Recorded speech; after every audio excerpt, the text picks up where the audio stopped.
suing them both for $400 million. That even her own representatives knew that she was threatening and mean and tough and wanted to get her way. Justin Baldoni just took down Blake Lively and her beloved husband with a massive lawsuit.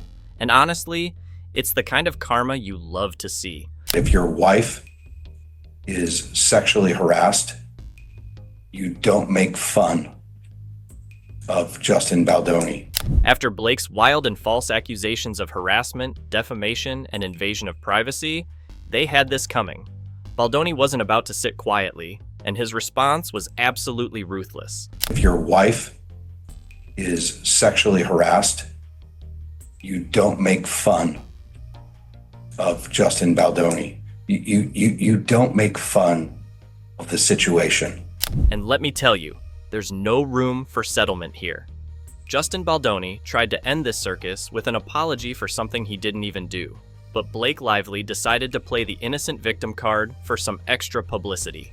Ryan Reynolds and their publicist Leslie Sloan. Shout out to the Sloans out there. He's suing on claims of civil extortion, defamation, false light invasion of privacy, breach of implied covenant of good faith and fair dealing, intentional interference with contractual relations. Now Baldoni's hitting back with a $400 million lawsuit aimed straight at Blake, Ryan Reynolds, and their PR mastermind, Leslie Sloan. This isn't just a Hollywood squabble, it's an all-out war, with Baldoni accusing them of civil extortion, defamation, and invasion of privacy, claiming they schemed to ruin his name and tank his career. And guess what? He's got the receipts. But you guys were the ones out there generating negative press against Justin.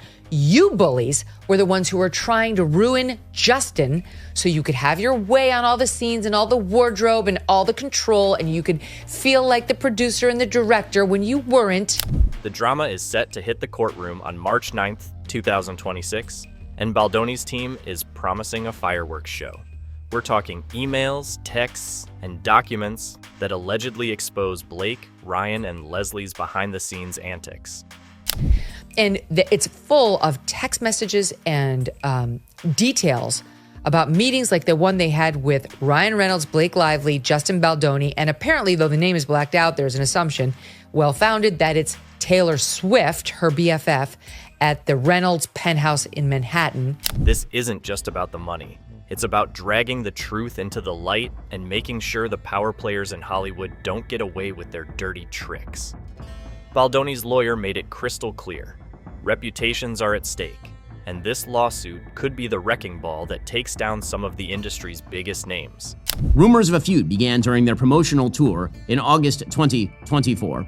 There was speculation that Blake Lively had actually brought in her husband, Ryan Reynolds, to help take over creative control of the film, and Baldoni wasn't showing up at press events.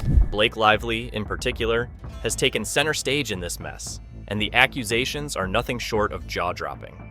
According to Baldoni, she used her star power like a weapon, going far beyond giving input and straight into dictating the entire production. And that Blake had spent the entire prior year trying to wrest control of this movie away from Justin Baldoni. It was his film. He was the director. He's the producer. He's the one who found the book and got the idea for it. And she was such a brat that she wanted to control every scene, wanted to see all the dailies, wanted to do her own cut, and did her own cut of the movie. All this is very unusual for just an actress in the film. She allegedly demanded control over key scenes, wardrobe choices, and practically rewrote the essence of the film. The story, based on Colleen Hoover's It Ends With Us, was supposed to depict a gritty, struggling small business owner. But Lively reportedly wanted a polished, glamorous version, something straight out of a Sex and the City reboot, which clashed so badly with the original vision that the creative team was left scrambling to pick up the pieces. And that she's now tried to turn this whole thing into a PR victory for her to get past what appears to be the fact that she is an egotistical bully. But the diva antics didn't stop there. Baldoni claims Lively refused to do any promotional work for the film unless her conditions were met, essentially holding the movie hostage. Her ultimatum? Total creative control or no promo at all. This threw the production team into chaos, forcing them to choose between meeting her outrageous demands or risking the film's success. Now in this lawsuit that he just filed again, this is a second lawsuit by Brian Friedman on behalf of Justin. This is against Blake, Ryan Reynolds, and their PR hack.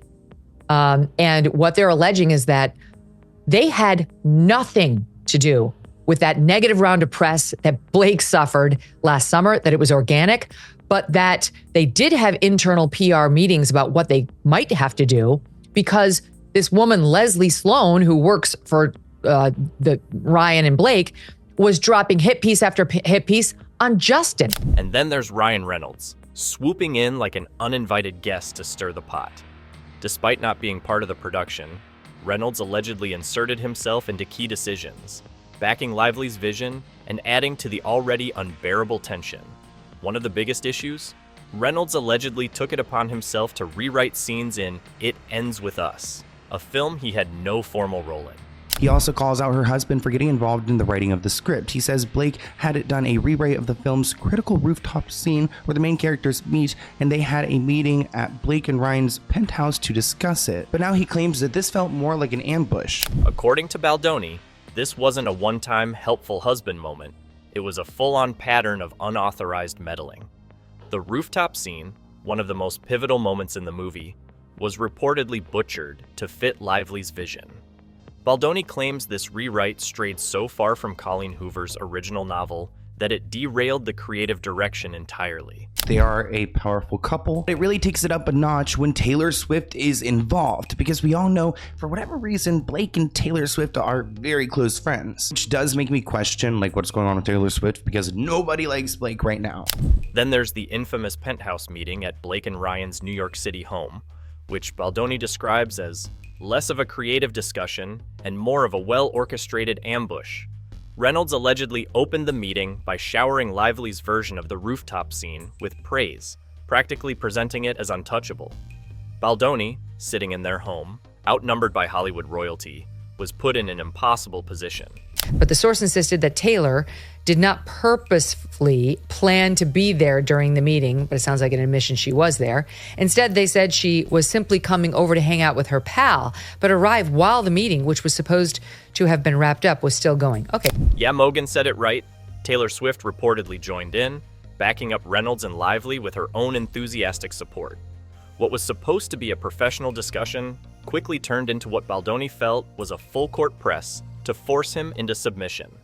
But later, she straightforwardly admitted that she went there by mistake because, obviously, no one wants to get involved in this kind of drama, no matter how good of a best friend you have. And they're going to want to tell you about their life. So if someone understands the themes of this movie, comes across you in public, and they want to really talk to you, what's the best way for them to be able to talk to you about this? How would you recommend they go about it? Like asking for my address or my phone number or my location share. Or I could just location share you and then we could...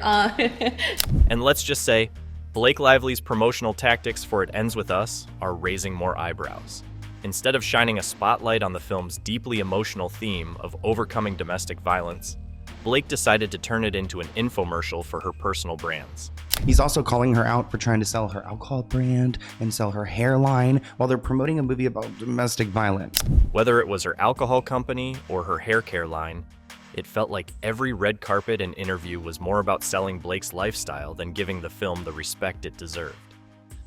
The backlash came in hot during the late 2024 promotional tour, when critics and fans couldn't ignore how her self-promotion clashed with the film's heavy subject matter. The cherry on top?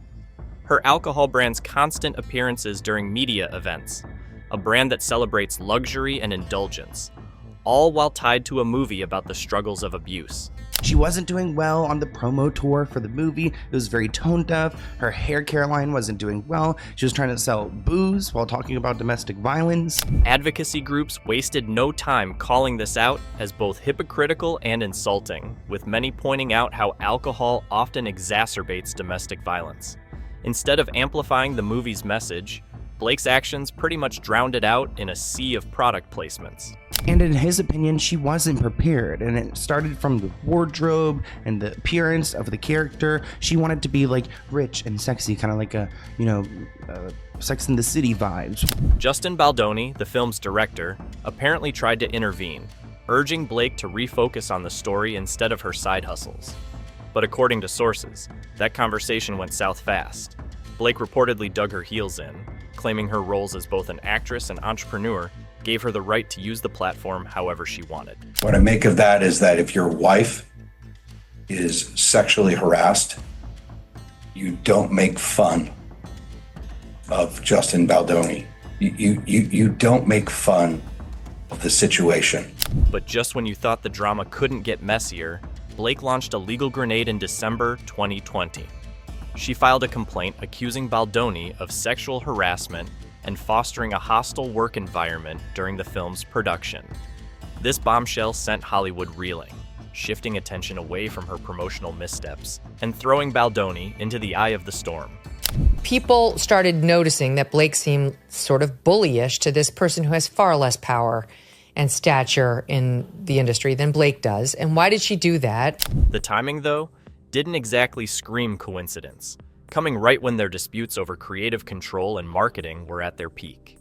Baldoni, of course, denied the allegations outright, calling them baseless and accusing Blake of using them as a strategic distraction.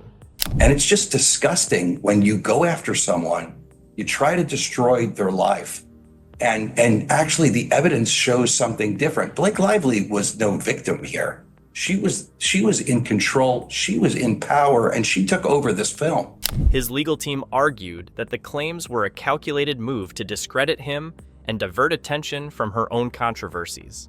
Baldoni's lawsuit even points to a suspiciously convenient timeline, suggesting that the complaint was filed as part of a smear campaign orchestrated by Blake, Ryan Reynolds, and their PR wizard, Leslie Sloan. An executive producer is below a producer in the film world. An executive producer signed up to be an executive producer, and that's it. And an actress. And that's what she was supposed to be. As the time progressed in this film, she decided that she wanted to be a producer. She, applied to be a producer. The damage to Baldoni's reputation was immediate and brutal. For someone whose career is built on heartfelt, meaningful projects, the allegations were a direct hit to his credibility. Media outlets ran wild with the story, painting Baldoni as the villain in what was quickly becoming Hollywood's messiest feud.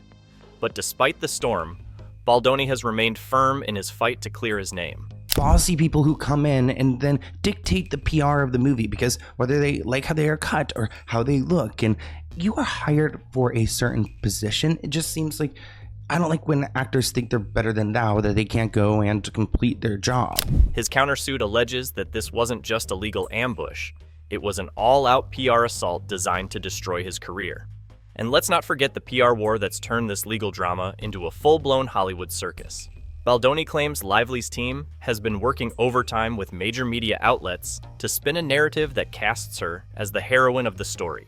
Blake had all the cast and crew unfollow Justin Baldoni on social media. Justin says this is where Blake's PR team, led by Leslie Sloan, kicked into high gear with a campaign to frame Blake as the martyr and pin the blame on Justin. Articles and interviews allegedly timed to coincide with key moments in the case have painted Baldoni as the villain, while conveniently ignoring the allegations against Lively. Lively's team, of course, hasn't stayed quiet. Leslie Sloan has come out swinging, calling Baldoni's lawsuit a desperate attempt to salvage his reputation. They've accused him of exaggerating the truth and twisting the narrative to generate sympathy while vilifying Lively. So when you try to blame someone else for something that's clearly visible, you're not just fighting public opinion, you're fighting video evidence. Even if Justin had shared these videos to the public, these were still her actions. So what happened? People started making side-by-side comparisons of the interviews, breaking down every interaction, every gesture. The public reaction has been predictably divisive, with some comparing the case to the Depp Heard trial and others taking sides based on whose version of events they find more believable. As the March 9, 2026 trial date looms, the drama shows no signs of slowing down. Baldoni's alleged treasure trove of evidence, from texts to emails, could play a crucial role in court, but whether it's enough to win remains to be seen. And you know what happens when the internet starts doing detective work? Well, they find out everything. So here's what Blake's team should have done instead. They should have acknowledged the perception, they should have taken ownership of how it came across, and they should have redirected the narrative to the project itself. But instead, they went with a blame game. What's clear, though, is that this legal feud has already left deep scars on everyone involved, turning what should have been a film about resilience into one of Hollywood's messiest sagas. This battle's far from over, so hit subscribe to stay in the loop with all the drama.